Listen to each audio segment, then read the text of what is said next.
নির্বাচন নিয়ে বিএনপিকে দোষারোপ করা হচ্ছে। আদতে প্রধান উপদেষ্টা নিজেই চান না দেশে নির্বাচন হোক। সকালে জিয়াউর রহমানের ৪৪তম মৃত্যুবার্ষিকীতে তার কবরে শ্রদ্ধা নিবেদন শেষে এমন অভিযোগ করেন বিএনপির স্থায়ী কমিটির সদস্য মির্জা আব্বাস। এ সময় দলের প্রতিষ্ঠাতার আত্মার মাগফিরাত কামনা করে দোয়া ও মোনাজাত করা হয়। তিনি বললেন, একটি দল নির্বাচন চায়, আর আমরা বলতে চাই একটি লোক নির্বাচন চায় না। ছিল ইউনুস, একটা ইউনুস, ও নির্বাচন চায় না। বিএনপি বরাবর নির্বাচন চেয়েছে ডিসেম্বরের মধ্যে, এবং এই ডিসেম্বরের কথা কিন্তু ইউনুস সাহেব স্বয়ং বলেছেন, আমরা বলি নাই। তারই প্রস্তাব পরবর্তীতে তিনি শিফট করে চলে গেলেন জুন মাসে যদি নির্বাচনের কথা বলেন, এই নির্বাচন কখনো বাংলাদেশে হবে না।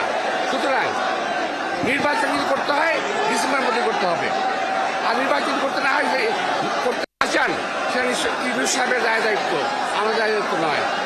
চলছে সংবাদ সংযোগ, ফিরছি বিরতির পর। একাত্তরের সাথেই থাকুন।